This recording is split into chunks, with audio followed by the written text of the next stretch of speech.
Assalamualaikum warahmatullahi wabarakatuh. Kembali lagi di channel Camp Story. Pada kisah kali ini, Mimin akan membawakan sebuah kisah nyata dari seorang indigo.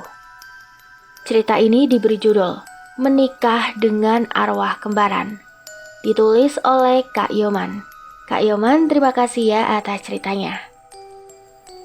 Tak pernah lupa, Mimin doakan sahabat pendengar sehat selalu dan dilimpahkan rezekinya. Amin ya robbal alamin.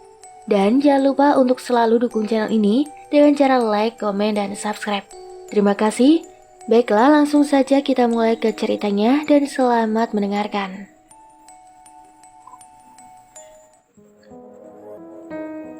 Kedatanganku ke tempat hiburan bukan semata-mata untuk menghibur diri. Tempat hiburan menurutku memiliki aroma magis yang sangat kuat. Karena pemilik tempat hiburan rata-rata memasang pemikat atau penglaris di tempat mereka. Begitu juga gadis-gadis pelayan di sana. Untuk memikat para tamu, mereka memasang susuk, mencari pemikat, atau meraja tubuhnya dengan kekuatan-kekuatan orang pintar. Dan beberapa kali aku ketemu hal-hal di luar logika. Bahkan bisa lebih seram dari gedung tua atau kuburan. Aku ditemani Devi, gadis manis seksi. Aroma parfum menyeruak dari tubuh seksinya. Sendirian aja, Bli? Tanyanya, aku hanya senyum dan menganggukkan kepala. Sekedar penjelasan buat sahabat yang belum mengerti kata Bli itu apa. Jadi, Bli adalah salah satu panggilan untuk orang Bali berjenis kelamin laki-laki. Kata Bli umumnya digunakan saat menyapa orang yang lebih tua. Namun, jika Anda bertemu dengan orang baru, bisa juga menggunakan panggilan Bli. Baiklah, lanjut ke cerita. Diangkatnya minuman yang sudah dituang dari tadi. Hayo Bli, tos ini, salam perkenalan. Sambil memberikanku segelas minuman. Diambilnya sebatang rokok, diberikan kepadaku. Aku tidak merokok, ujarku.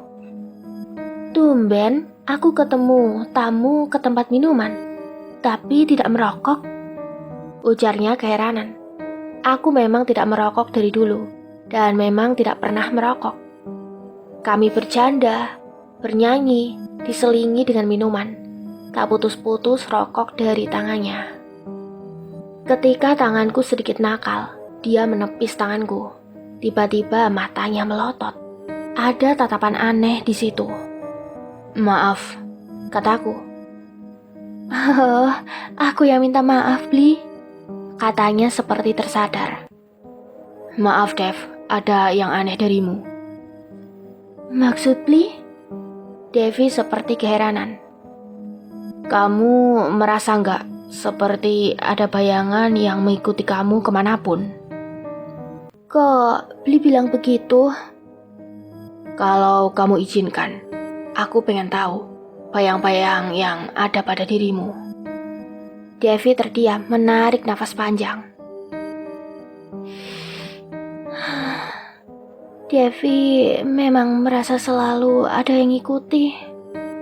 Bahkan kalau sudah sampai di kos, sepulang kerja, seolah-olah selalu ada yang nungguin Bli.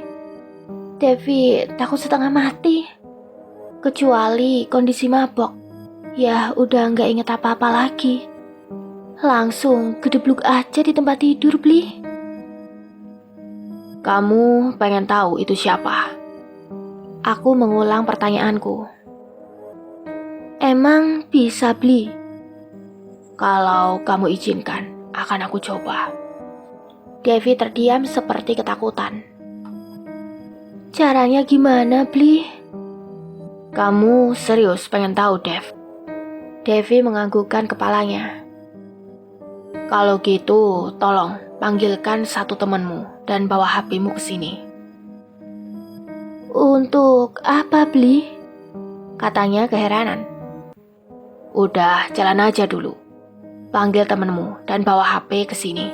Ntar aku jelasin. Devi keluar ruangan. Tak lama dia kembali bersama seorang pelayan laki-laki. Kamu duduk di sini, Dev. Kataku menyuruh Devi duduk di sofa. HP, tolong kamu kasih ke dia, biar dia pakai untuk merekam. Nama kamu siapa? Tanyaku pada laki-laki tersebut. Putra, Om. Nah, Putra, tolong hidupkan lampu di ruangan ini biar terang. Kamu, tolong rekam semua yang terjadi di ruangan ini ya. Baik, Om. Kebiasaanku ketika melakukan hal seperti ini, memang harus ada saksi dan ada bukti. Kalau tidak ada saksi dan hanya berdua saja, sama gadis manis, apalagi seksi, takutnya setannya masuk ke tubuhku. Aku duduk di samping Devi. Putra, ingat, rekam ya. Putra menganggukkan kepalanya. Siap, Dev. Devi seperti ketakutan. Harus ikhlas dan pasrah, Dev. Kalau enggak gitu, enggak bisa. Dia terdiam. Aku memegang tengkuknya. Pejamkan mata, tarik nafas, dan jangan melawan ya, Dev. Aku memohon pada leluhurku dan leluhur Devi untuk meminjam tubuhnya, memasukkan roh yang mengikuti Devi selama ini. Kepala Devi terkulai ke depan. Aku lihat Putra tetap merekam, walaupun seperti keheranan dan ketakutan. Mungkin karena tumben lihat seperti ini. Pelan-pelan, kepala Devi mulai tegak, matanya terbuka perlahan-lahan. Semakin besar, mata itu melotot, beringas menatapku. Tangannya terbuka seperti hendak menerkamku. Tidak kelihatan sosok Devi di awal, sosok yang manis dan seksi. Devi berubah menjadi galak dan menyeramkan. Maaf, sampean siapa? Tanyaku. Wajah itu semakin seram dan galak, melotot ke arahku dengan tajam. Sampean siapa? Tanyaku lagi. Aku suaminya. Suara yang keluar dari bibir Devi begitu seram dan berat. Kau ganggu istriku, katanya menunjuk ke arahku. Aku hanya ingin bantu Devi, kataku. Dia istriku, teriaknya garang. Kamu makhluk halus, jauhi gadis itu dan jangan ganggu dia. Makhluk itu semakin beringas. Dia istriku, aku bunuh kamu. Tiba-tiba, tangan Devi melayang hampir mencakar wajahku. Untung aku bisa menghindar. Kelihatan makhluk itu sangat marah padaku. Baik, kalau kau tidak mau pergi dari tubuh Devi, biarkan aku menyadarkannya kembali. Mata itu tajam menatapku. Kalau kau sayang sama Devi, biarkan aku menyadarkannya, kataku sekali lagi. Akhirnya dia terdiam, duduk. Kupegang kembali tengkuk Devi. Mohon izin pada semua leluhur mengembalikan roh Devi. Kepala itu terkulai lemah. Bahkan tubuh Devi rebah di sofa. Sebentar kemudian tubuh itu bergerak. Aku kenapa? Devi mengeluh berusaha untuk duduk. Aku membantunya. Minum dulu, Dev, kataku sambil memberikannya air mineral. Apa yang terjadi, Bli? Tanya Devi sambil mengatur rambutnya. Coba kamu lihat rekaman ini, kataku sambil menyuruh Putra memperlihatkan kejadian yang sudah dia rekam tadi. Wajah Devi kelihatan serius, seperti tidak percaya dengan apa yang dia lihat di rekaman itu. Serius? Ini aku tadi? Kok bisa begini? Kamu sudah lihat sendiri, Dev. Sekarang kamu mau cerita tentang dirimu? Devi menarik nafas dalam-dalam, matanya menatap jauh.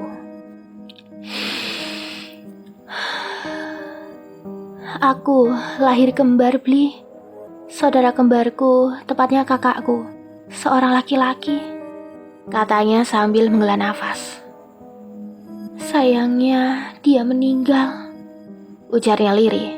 Ada bulir air keluar dari matanya. Nenekku tidak menginginkan kami terpisah. Aku dinikahkan dengan arwah kakakku. Pantas, dia tidak mau dipisahkan sama kamu, Dev. Dan dia sangat marah kalau kamu dekat sama laki-laki. Apa itu? Penyebab rumah tanggaku gagal terus ya, Bli? Tanya Devi sambil menarik nafas panjang. Butiran air aku lihat masih menetes dari matanya. Emang berapa kali kamu nikah, Dev? 3 kali, Bli. Semuanya berakhir ketika suamiku meninggal. Selesai. Dan ini ada cerita kedua yang berjudul Misteri Meninggalnya Ayahku. Dokter sudah mengizinkan Bapak pulang besok, kata ibuku. Sekitar jam 1 siang, kamu harus sudah ada di sini. Setelah besok, kakakmu mengurus administrasi dan pemeriksaan dokter terakhir. Moga-moga bisa langsung pulang. Iya, Bu. Kalau begitu aku pulang dulu. Kusalami ibu, juga kakakku. Malam ini mereka menginap lagi di rumah sakit. Aku balik pulang. 2 jam perjalanan untuk sampai ke rumah. Jalanan agak sepi, karena waktu sudah menunjukkan pukul 10 malam. 20 hari lalu, ku antar bapak ke rumah sakit karena mengeluh perutnya sakit. Nggak apa-apa, kata dokter setelah memeriksa bapak. Tapi untuk memastikan, Bapak harus di opname 1. Lanjutnya. Opname, Dok? Kataku khawatir. 1 hari saja. Setelah pemeriksaan besok, moga-moga Bapak bisa pulang. Dokter meyakinkanku. Akhirnya aku setuju dan mengabari keluargaku bahwa Bapak harus opname. Hanya sehari menurut dokter. Walaupun sudah aku jelaskan.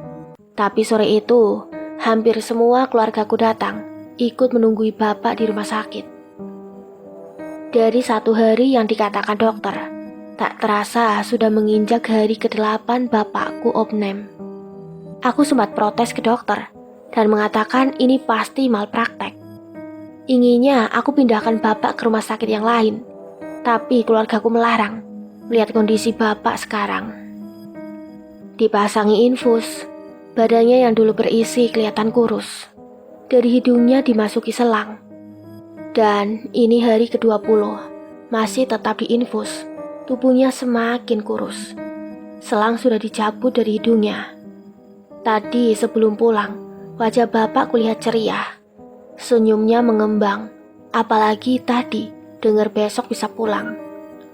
Sebelum pulang tadi kucium tangannya. Hati-hati, Aman. Katanya lirih hampir tak terdengar. Iya, Pak. Kataku, aku bahagia. Tak terasa, aku sudah sampai di depan jalan depan rumah. Kulihat jam tanganku jam 12 malam. Ketika mobil akan aku belokkan ke halaman rumah. Blek, mesin mobil tiba-tiba mati. Aku ketakutan setengah mati. Rumahku di kampung. Jalan gelap tanpa penerangan jalan. Jam segini tidak ada satupun warga yang keluar rumah.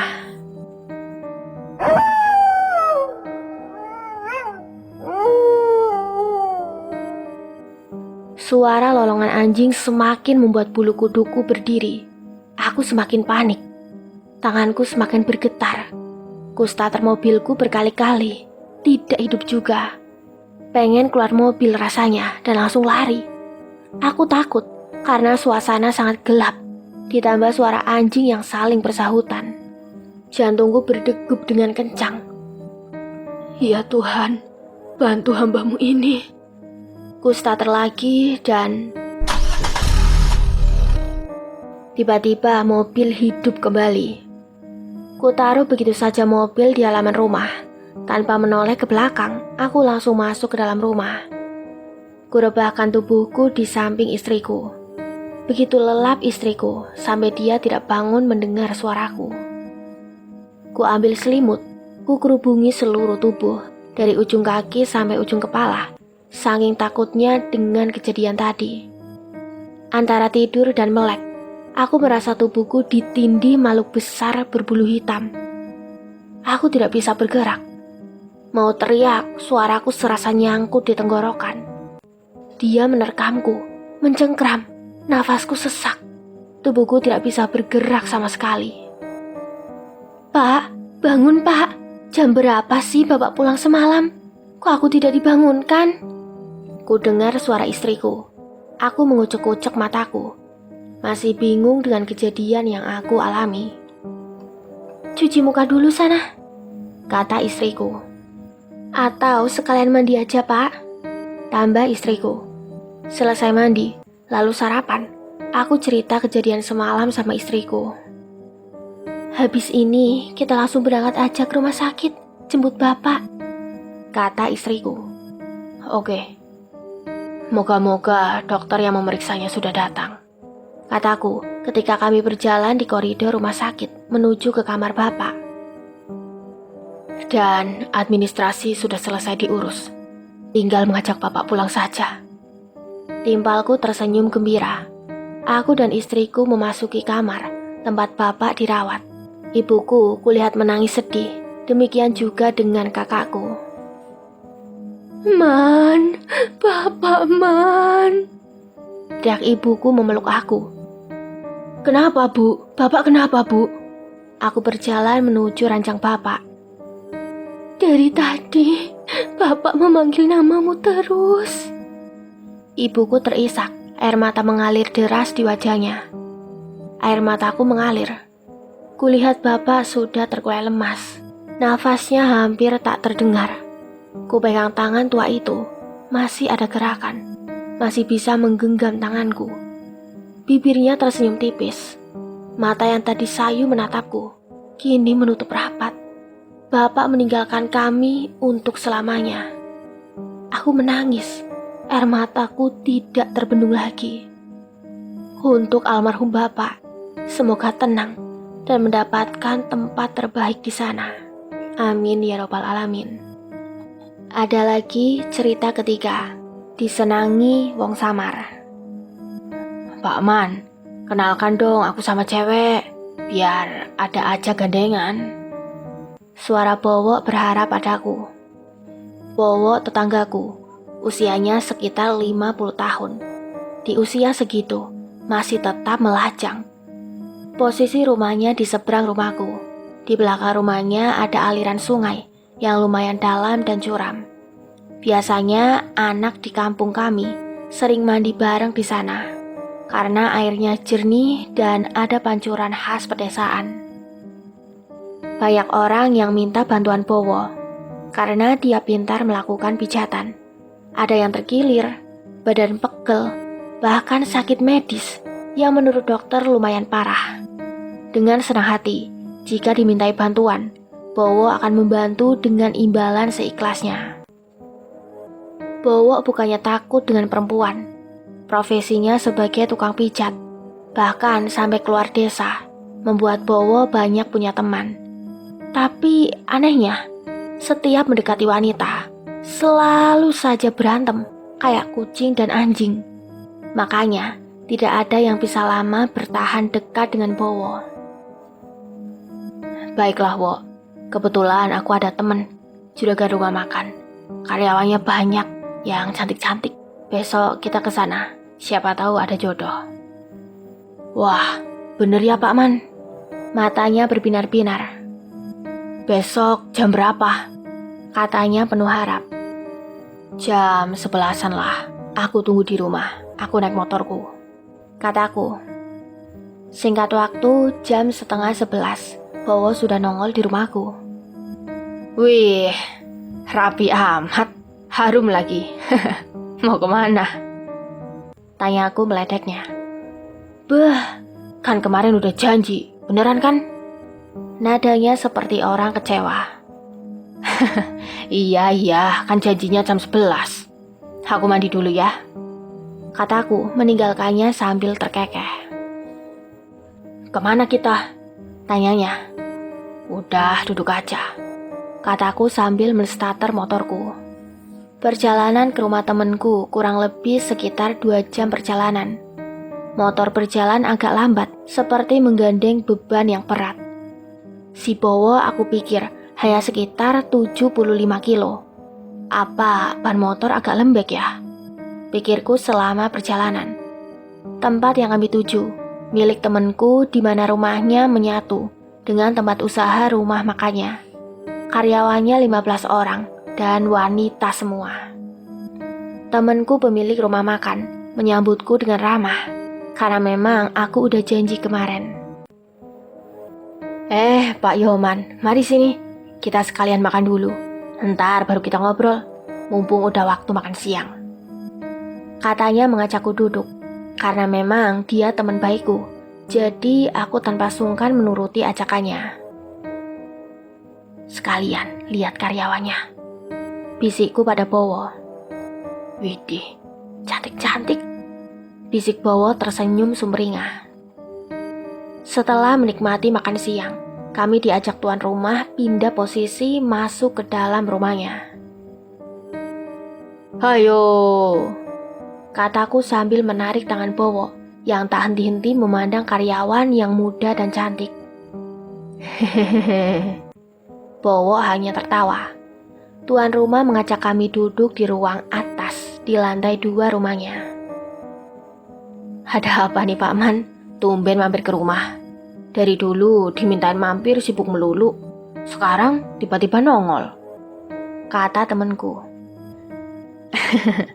Iya mbok, kataku ke pemilik rumah. Maaf baru bisa mampir. Nih, kenalkan temanku Bowo. Katanya mau cari jodoh di sini. Kataku sambil melirik Bowo. Kami bertiga tertawa. Ketika kami asik bercerita bertiga, tiba-tiba anak laki-laki temanku datang. Hai Om. Rangga datang mencium tanganku, karena memang kami sudah kenal. Dia juga menyalami Bowo. Om, itu temennya Om nunggu di luar. Kok tidak diajak masuk? Kata Rangga padaku. Hah? Temen? Kataku mengeritkan dahi. Om hanya berdua aja kesini, kataku lagi. Enggak Om, itu ada perempuan nunggu di bawah pohon besar di luar rumah. Rangga tanya, katanya temen Om. Pakaiannya putih-putih, rambutnya panjang. Aku tahu, selama ini Rangga adalah anak indigo, karena memang keluarganya keturunan orang pintar. Sini enggak, duduk dekat Om, kataku pada Rangga. Coba tanya lagi, siapa sebenarnya perempuan itu? Kataku. Tanpa sungkan Rangga duduk dekatku, karena aku dan keluarganya sudah seperti keluarga sendiri. Rangga tampak memejamkan mata, komat kamit. Oh, Rangga berucap lirih. Dia temennya Om ini. Tangan Rangga memegang tangan Bowo. Wanita itu penghuni sungai di belakang rumah Om, kata Rangga kepada Bowo. Dia suka pada Om, makanya Om diberikan kemampuan memijit. Dia itu sangat suka sama Om, dan akan sangat marah kalau Om deket sama wanita lain. Mendengar itu, Bowo hanya terdiam. Ini tahu sebabnya. Kenapa selama ini setiap kamu deket sama perempuan berantem terus? Ternyata ada yang cemburu, kataku terkekeh. Sahabat pendengar, ini ada cerita lagi yang keempat, berjudul Gua Peteng.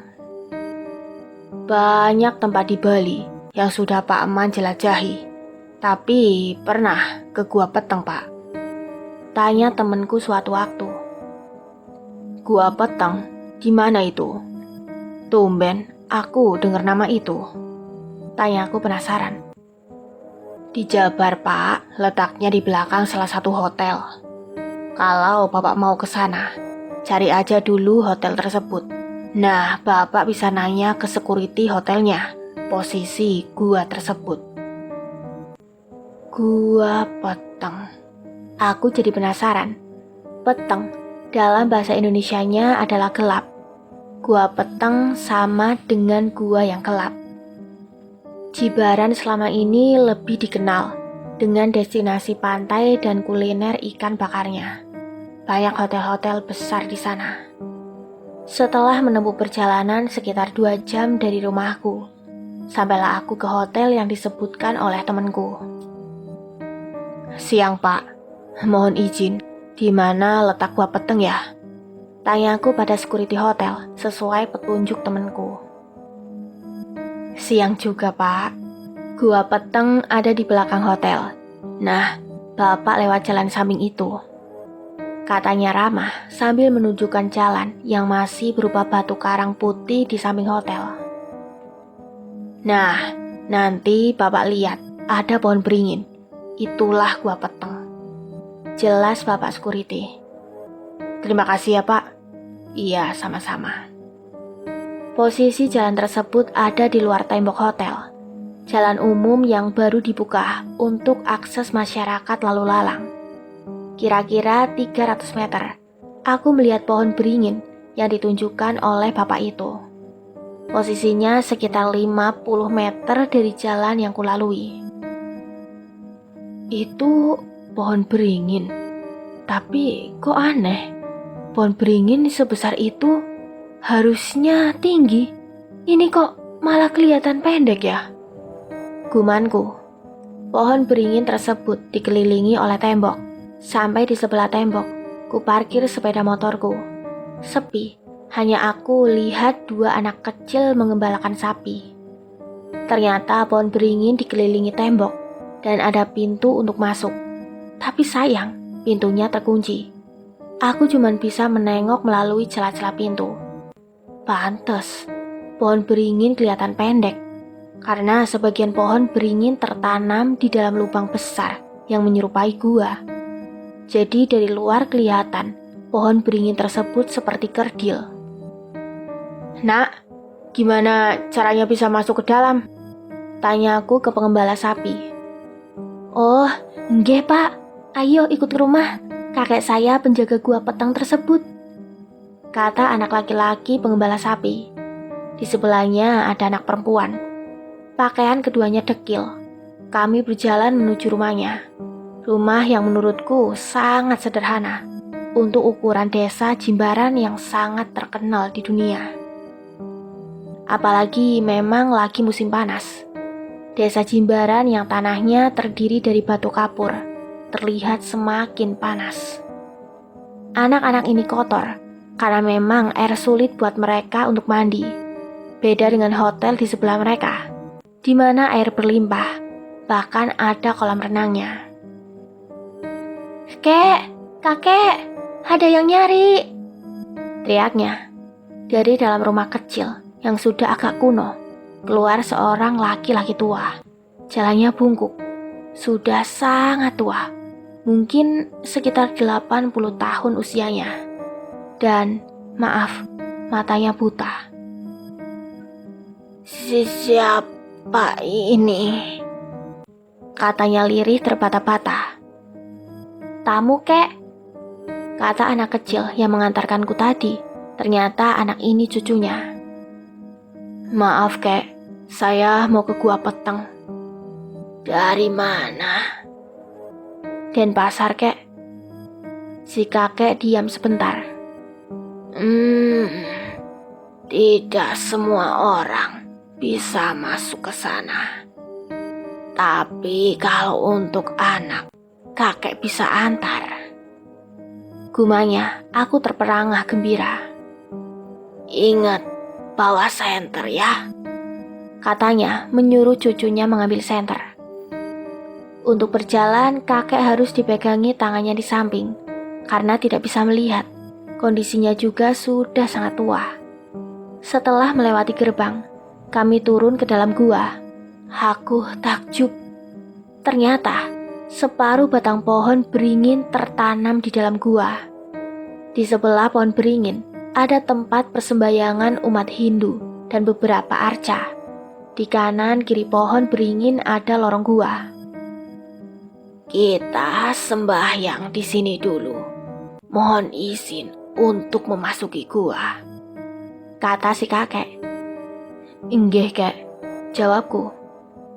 Nah, sekarang silahkan anak turun ke dalam gua, diantar cucu kakek.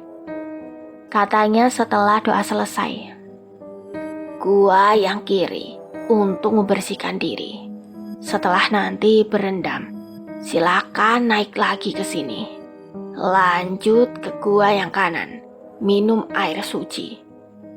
Jelasnya, anak kecil perempuan di depanku dan laki-laki di belakangku. Keduanya membawa senter.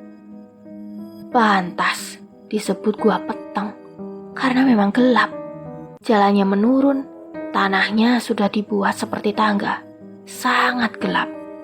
Kenapa saat pembangunan hotel, gua ini tidak runtuh ya? Padahal hotel sebesar itu waktu pembangunan jelas menimbulkan getaran. Pikirku, setelah berjalan 30 meter menuruni ke dalam perut bumi, kulihat ada semacam kolam. Aku sangat takjub, karena airnya sangat-sangat jernih.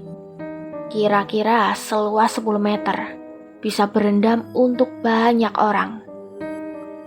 Silakan Pak, Bapak boleh berendam atau hanya cuci muka saja, kata si anak yang mengantarku. Akhirnya aku berendam, airnya hangat, sangat jernih pula. Kami kembali naik ke tempat semula. Aku tidak melihat kakek ada di tempat tadi. Pulang sama siapa ya? Dan kakek itu juga kan tidak bisa melihat. Gumanku sendiri. Kemudian aku diajak masuk ke lorong yang satunya. Kondisi gua dan dalamnya hampir sama dengan yang tadi. Bedanya, sampai di bawah tidak ada kolam, hanya rembesan air yang keluar dari tebing. Rembesan itu aku minum. Segar. Singkat waktu, jam 11 malam sampai di rumah. Aku langsung tertidur karena kelelahan. Makhluk besar itu menarik kakiku, memukul kepala, giginya panjang-panjang, hampir semuanya taring. Hitam, tinggi besar, suaranya berat. Tanpa izin, kau masuk ke rumahku, mandi di tempatku. Nadanya besar, matanya mendelik marah. Berkali-kali aku ditariknya. Tak kuasa aku untuk melawan. Aku berontak. Ampun, ampun, teriakku. Aku akan ke sana lagi. Mohon ampun dan membawa sesajen. Rintiku, nafasku terengah-engah. Mimpi atau aku kebingungan. Sampai pagi, aku tidak bisa memejamkan mata karena masih ketakutan. Pagi itu aku balik lagi ke Gua Peteng. Aku balik ke sana, minta ampun dan membawa perlengkapan sesajen seperlunya. Selesai. Ada lagi cerita yang kelima, berjudul Pesugihan Togel. COVID-19 benar-benar membuat ekonomiku terpuruk. Usahaku pelan-pelan mulai bangkrut. Modal yang harusnya untuk pengembangan usaha, karena dagangan sepi akhirnya habis untuk makan. Akhirnya tokoku ditutup. Bangun, Bli, bangun, udah siang. Istriku membangunkanku. Sebenarnya aku sudah bangun sedari tadi, tapi malas beranjak dari tempat tidur. Karena tidak tahu apa yang akan aku lakukan nanti. Karena dipaksa bangun oleh istriku, aku bangkit juga. Jangan patah semangat, Pak. Istriku menghiburku. Lihat anak-anak, jangan sampai mereka terlantar gara-gara kita, Pak. Ingat sama anak-anak, semangatku tumbuh kembali. Walaupun pikiranku masih kosong. Main ke temen kek, siapa tahu ada info. Istriku memberikan solusi. Bener juga ya, daripada diam. Oke lah, Mah. Aku mandi dulu, habis itu sarapan. Sekalian bikinin kopi ya, Mah. Kataku sambil menepuk bagian belakang istriku. Istriku nyengir. Nah gitu Pak, semangat, katanya. Sebelum berangkat, tak lupa aku peluk anak-anakku, Dendi dan Rati. Sepasang anakku yang ganteng dan cantik, sedang lucu-lucunya mereka. Papa pergi dulu ya sayang. Sambil mencium kening mereka dan menurunkan mereka dari gendonganku. Lalu kuhampiri ibuku, mencium tangannya untuk pamitan. Aku pergi ke rumah temanku si Yoga. Rumahnya ada di perkampungan yang agak masuk ke sebuah deso atau desa. Aku juga tidak tahu Kenapa aku harus ke sana? Yoga orang desa yang sangat polos, yang cara berpikirnya masih sangat sederhana.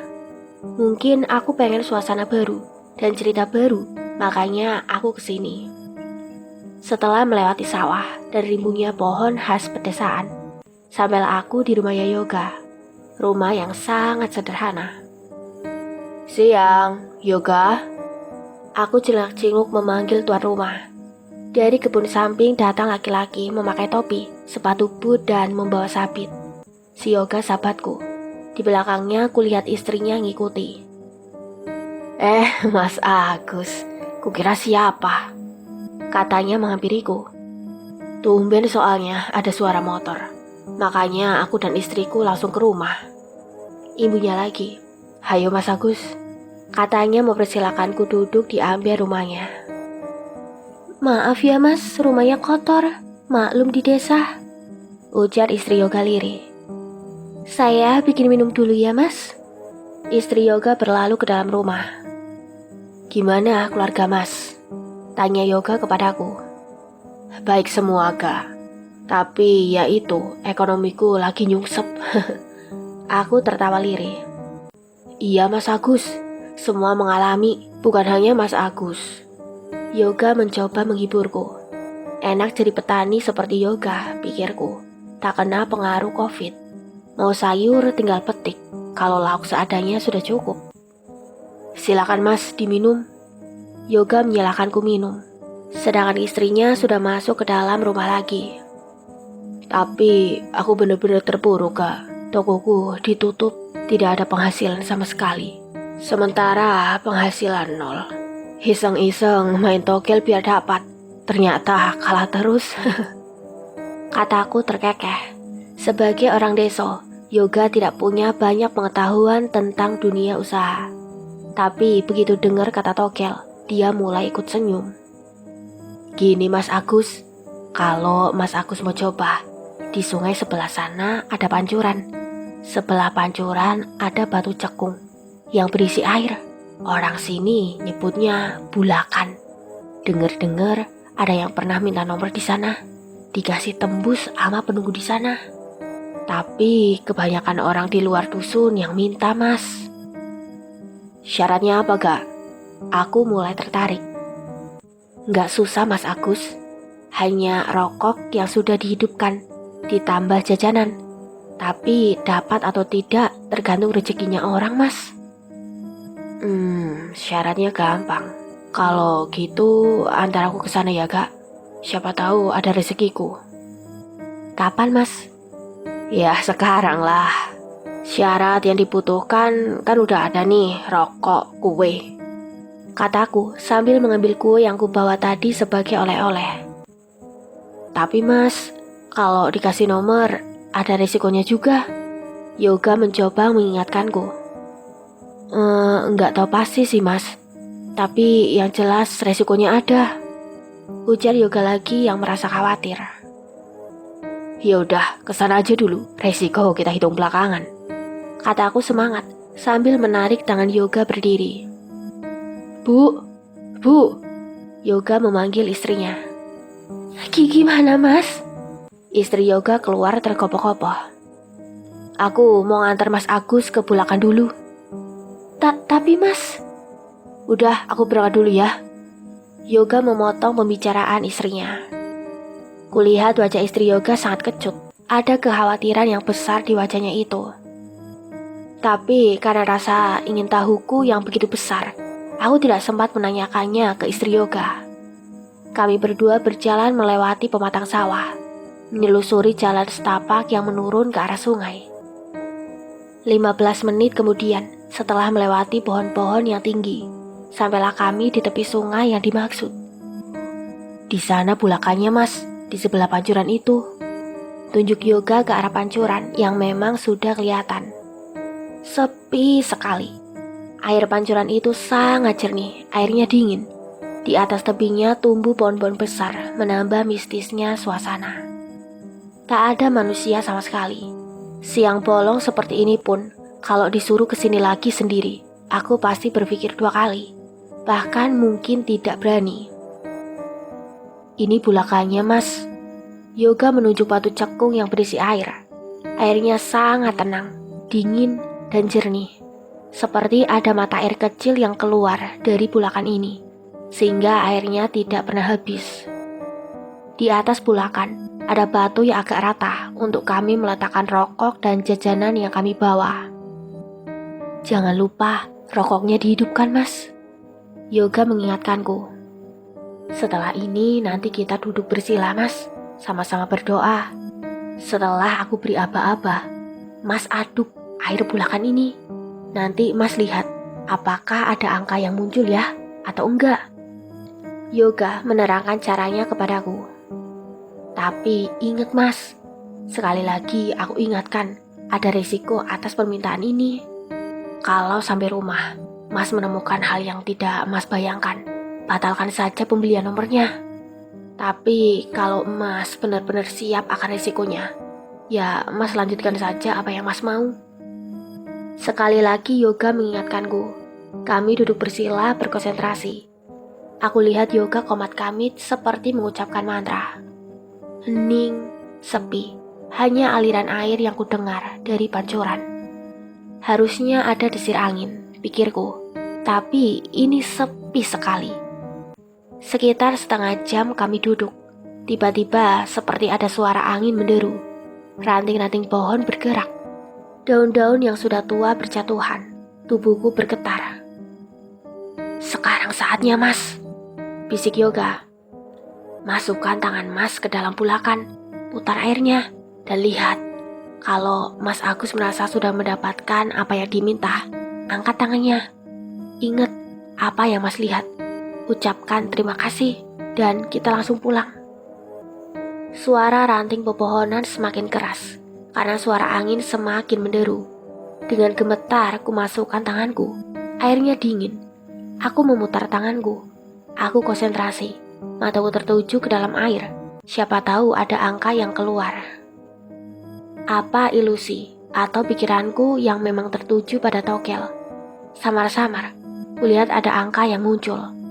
2, 1, 4, 6. Aku pejamkan mataku. Siapa tahu itu hanya ilusiku. 2, 1, 4, 6. Aku lihat angka itu lagi. Aku yakinkan diri bahwa angka itu memang nyata. Udah gak? Kataku sambil mengangkat tanganku dari bulakan. Ajaib, begitu tanganku aku angkat, tiba-tiba angin berhenti menderu. Ranting pohon senyap seketika. Ayo, Mas, kita pulang. Yoga beranjak dari duduknya. Aku mengikutinya dari belakang. Selama perjalanan menuju rumah Yoga, kami hanya diam. Tak sepatah kata pun yang keluar dari mulut Yoga. Aku pamit dulu ya. Aku menyalami Yoga dan istrinya. Hati-hati ya, Mas. Yoga melambaikan tangannya, istrinya dia membisu. Tampak wajah kedua suami istri itu menunjukkan kekhawatiran yang besar. Aku sudah tidak sabar pengen sampai di rumah. Otakku melayang-layang. 4 angka coy, pikirku. Kali 100.000, kali 500.000, kali 1.000.000. Beli yang 2 angka, yang 3 angka, yang 4 angka. Pikirku, aku kaya. Tak terasa aku sampai di rumah. Kumatikan motorku. Kulihat ibuku jongkok sambil mengasah pisau. Aneh, pikirku. Biasanya kalau aku datang, ibuku pasti menyapaku, menanyakan aku sudah makan atau belum. Tapi kali ini kok diam. Bu, ibu, untuk apa ibu mengasah pisau? Mau potong ayam, kata ibuku ketus tanpa menoleh. Motong ayam? Ada acara apa, Bu? Dan ayamnya mana? Desaku, ibu hanya diam. Dia asik mengasah pisaunya. Aku merasakan keanehan. Aku melangkah ke dalam rumah. Ku dengar dari kamar mandi suara istriku memandikan anak-anakku. Halo semua, papa sudah pulang, teriakku. Kulihat ke kamar mandi. Kosong. Tadi jelas-jelas aku dengar suara orang mandi. Aneh sekali, pikirku. Aku melangkah ke dalam kamarku. Jantungku berdegup kencang. Kedua anakku sudah berdandan rapi. Tapi kenapa mereka ada di tempat tidur? Mata mereka tertutup rapat. Di kursi meja rias, istriku ada di sana, duduk, pakaiannya putih, wajahnya pucat, tatapannya kosong. Ada apa dengan keluargaku? Belum sempat otakku berpikir. Aku dengar suara langkah tergopoh-gopoh datang. Terdengar suara langkah yang sangat berat. Ternyata ibuku, matanya melotot, bibirnya menyeringai. Di tangannya ada sebilah pisau yang tadi diasahnya. Tajam. "Mana tumbalku?" teriaknya. "Ya Tuhan!" teriakku kencang. "Aku tobat, ampuni aku Tuhan!" teriakku sekencang-kencangnya. Ibuku yang sudah di samping anak-anakku tiba-tiba terkulai lemas. Bruk, jatuh ke lantai. Pisau terlepas dari tangannya. Istriku tersadar, demikian juga dengan anak-anakku. "Apa yang terjadi, Pak?" tanyanya. Rupanya dia tidak sadar dengan apa yang terjadi tadi. Anak-anak hanya bengong di atas tempat tidur. Aku menghampiri ibuku yang masih tergolek pingsan di lantai. "Kenapa ibu, Pak? Kenapa nenek, Pak?" Barengan istri dan anakku bertanya. "Ayo, kita naikkan dulu nenek ke tempat tidur." Ku peluk istri dan anakku. "Maafkan bapakmu ini ya." Aku menangis sejadi-jadinya. Hampir saja aku mengorbankan keluargaku hanya demi harta. Untung Tuhan masih sayang kami. Selesai. Dan ada satu tambahan lagi cerita yang berjudul Leak. Kok kamu tega ninggalin ibumu sendirian di rumah, Dek? Iya, Bli. Habis mau gimana lagi? Aku terpaksa kos dulu demi keselamatan kandungan istriku. Itulah sepenggal ucapan Kadek, tetangga selatan rumahku yang kutemui siang itu. Aku tinggal di sebuah kampung di Bali, di mana tradisi dan mitos masih sangat kental. Alasan kamu ngekos kenapa, Dek? Aku semakin penasaran, karena tadi dia bilang demi keselamatan kandungan istrinya. Kadek menghela nafas panjang. Kayaknya dia ragu-ragu untuk bercerita.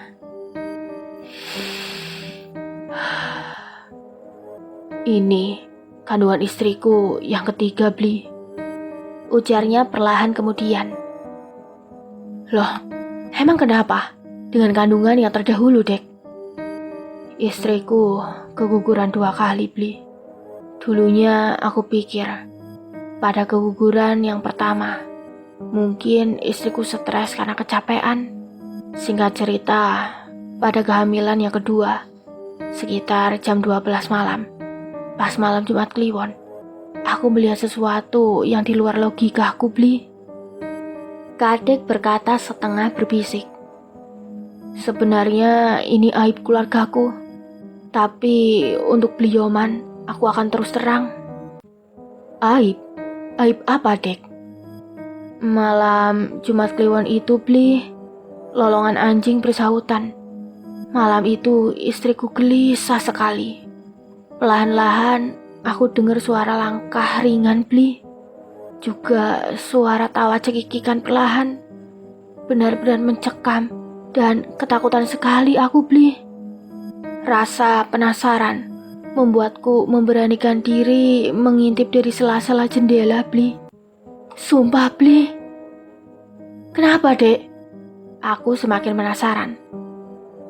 Aku lihat ibuku menari-nari di halaman dengan berbalut kain putih di atas lutut. Rambutnya tergurai, matanya mendelik, dan lidahnya menjulur, Bli. Kalau tidak aku lihat sendiri, aku tidak percaya kalau itu ibu kandungku sendiri. Ternyata selama ini ibuku belajar ilmu leak. Pantas ibuku kelihatan awet muda terus, Bli. Terus, apa yang kamu lakukan malam itu, Dek? Aku panik dan ketakutan, Bli. Apalagi tiba-tiba istriku mengeluh sakit perut. Aku hanya bisa memegangi tangannya sambil memberinya air minum. Tapi ketika aku melihat ujung kaki istriku, ibuku dengan wajah yang sangat menyeramkan tiba-tiba muncul dan Aku tidak ingat apa-apa lagi. Aku tersadar ketika aku dengar suara istriku sakitan. Dia pendarahan, Bli.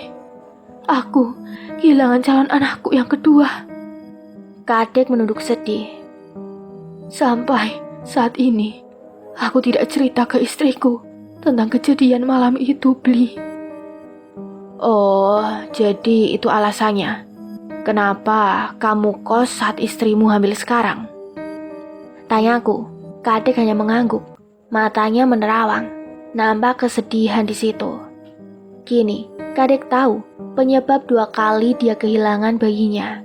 Dan dia juga tahu penyebab kematian ayahnya. Selesai. Demikianlah beberapa kisah nyata dari seorang indigo bernama Pak Yoman. Mohon maaf atas segala kekurangan. Terima kasih banyak atas doa dan support sahabat pendengar KM Story. Semoga sehat selalu dan lancar rezekinya. Amin ya robbal alamin. Tunggu kisah lainnya di video selanjutnya. Mimin pamit undur diri. Wassalamualaikum warahmatullahi wabarakatuh.